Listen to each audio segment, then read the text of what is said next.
Fala aí pessoal, tudo bem? Sejam bem-vindos, eu sou o William Godoy, trazendo para vocês mais um vídeo aqui no canal. Rapaziada, antes da gente falar aqui de um outro jovem jogador, vamos falar do jogador que já está no Flamengo e também é muito jovem, e que até ontem alguns colegas já divulgaram, né, que o Flamengo vai solicitar junto com a CBF. Cara, anota aí, pega um papel, uma caneta, pode anotar. Porque parece que o Flamengo vai solicitar ali uma dispensa, né, a desconvocação do Matheus Gonçalves, né, para a seleção. Ele foi convocado para a seleção, né, sub-20, iria ali ter alguns compromissos com a seleção, muito próximo, né, da data ali do Mundial, né, da Copa do Mundo de Clubes, que o Flamengo tem para participar lá nos Estados Unidos, e com isso o Flamengo ia solicitar para ele ser desconvocado. Isso vai dar coisa... empresário lá do Matheus Gonçalves, porque aqui não tá jogando, né, o Flamengo não utiliza.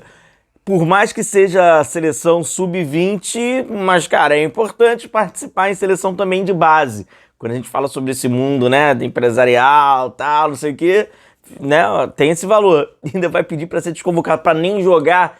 Isso aí pode dar rolo, tá? Mas isso é a informação até, né, que o Flamengo vai fazer essa solicitação, porque precisa ali, né, segundo o jogador, para compor ali o elenco e tal. Com isso ele não vai poder cumprir o seu, né, com sua convocação ali pela Seleção Brasileira Sub-20, tá? Categoria de base.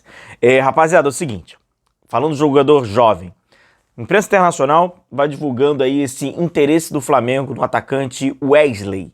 Seria mais um Wesley chegando aí pro Flamengo, só que esse é o atacante ex-Corinthians. Eu não sei se vocês lembram dele. E aí, eu tava, mais do que até, né, a gente passa pelo Wesley, vou mostrar aqui pra vocês algumas situações dele, mas eu tava fazendo algumas reflexões, cara, sobre uma possível contratação do Flamengo, seja o jogador que for, pra essa posição, né, que é um ponta, né, pra quem não conhece aí, o Wesley é atacante de lado, né, ele joga no Al-Nassr, né, companheiro ali do Cristiano Ronaldo,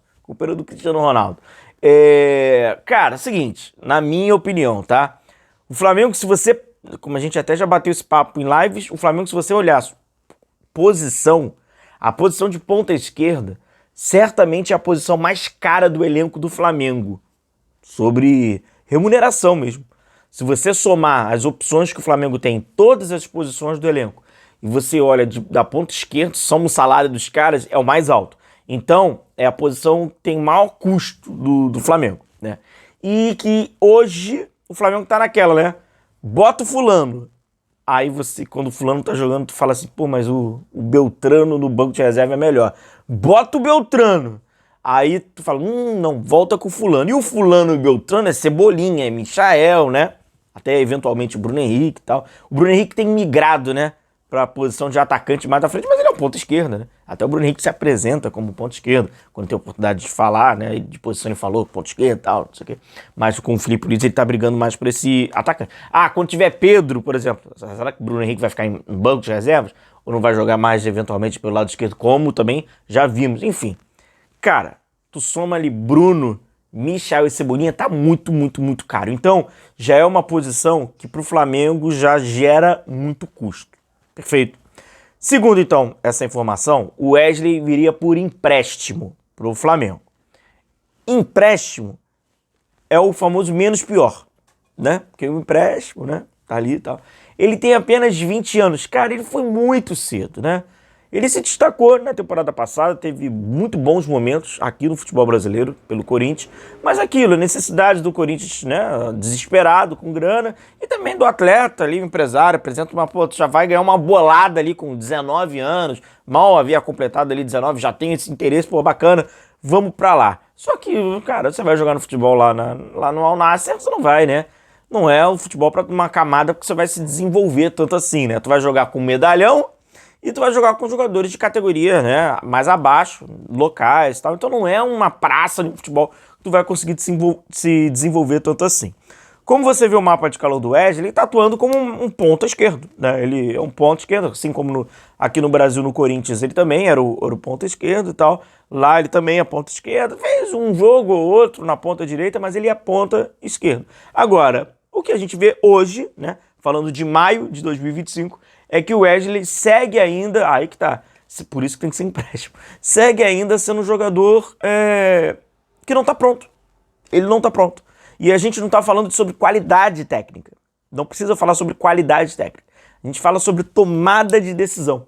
apesar dos jogadores do Flamengo, muitos também, né, tomados de decisão, e não tem 20 anos, né, erram bastante, mas ele, né, falando dele, tomada de decisão, ainda não, sabe, ainda não virou aquela chave para tomar as melhores decisões na grande maioria das vezes, o que torna um jogador ainda irregular, apesar de habilidoso, ele é muito habilidoso, mas é um jogador ainda irregular, e que no Flamengo você já sabe qual é o resultado final, né? Já sabe como é que é o esquema. Então, assim, ele mostrou muita coisa boa, ele mostrou muita coisa positiva no seu jogo, com 19 anos só, pra você ter ideia. No Campeonato Brasileiro de 2024, eu lembro perfeitamente disso, ele era o jogador no Campeonato Brasileiro que mais acertava dribles e mais tinha duelos de 1 contra 1. Olha como é importante pro Flamengo. Isso é uma estatística importante. Mais tinha 1 a 1 vencido. Ele ganhava a grande maioria dos duelos, normalmente contra o lateral direito, né? Porque ele trabalhava como um ponta esquerdo. E aí teve um momento já em junho, julho, que tem uma queda do Wesley, tem uma queda de rendimento natural pela idade, ele tem uma queda, aí depois ele vai, começa a dar uma melhorada e fica na temporada, o Corinthians também é uma bagunça só, né? Mas aí fica naquele altos e baixos, aí tem essa negociação e tal quando chega lá. Agora, 1 contra 1 que é muito importante pro Flamengo.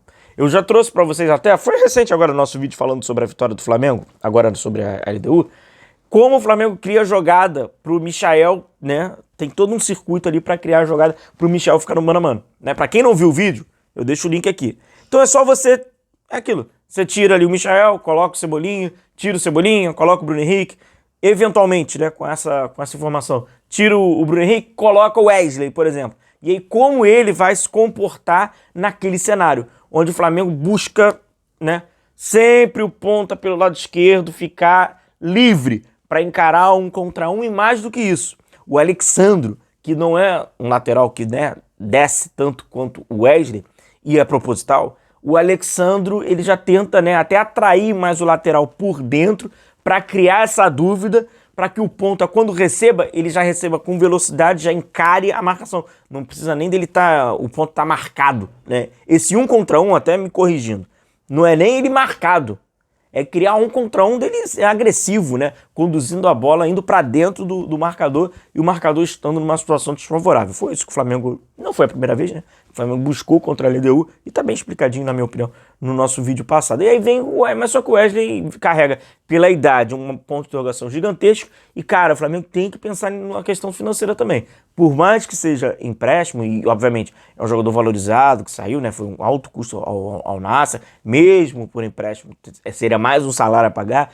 Você tem ali o salário altíssimo de Bruno Henrique, altíssimo de Michael e altíssimo de Cebolinha. Além de todos esses jogadores conseguirem, méritos lá deles, conseguirem grandíssimos salários, grandíssimos, né? Conseguiram assinar contratos valiosos, o custo-benefício.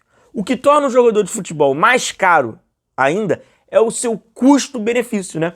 É o quanto ele produz e pro que ele produz, quanto ele recebe. Essa que é a grande matemática do futebol. E com isso tá ficando mais caro. Tá mais caro ainda, né? O Michael é mais caro ainda, o Cebolinha é mais caro ainda, nem sequência acaba tendo, né? Quando tá bem, aí vai lesão e etc. Então, enfim, sem dúvida nenhuma. E aí tem que se pensar. Vamos, né? Vamos acompanhar essa informação. Também há um tempo atrás, há cerca de uma semana, falava-se também do Botafogo, né? De olho lá no Wesley, porque sabe que o Wesley não tá tendo tantas oportunidades. Ele não é um titular absoluto. Se você olhar, tem praticamente 33% só de aparições, né? Jogando, tal, iniciando. Beleza? Então vamos acompanhar aí essa novidade, tá bom? Um grande abraço, deixa aí o seu like, deixa a sua curtida, a gente vai se vendo. Um excelente final de semana para todos. Amanhã, Maracanã, hein? Flamengo e Botafogo. Tamo junto, um grande abraço.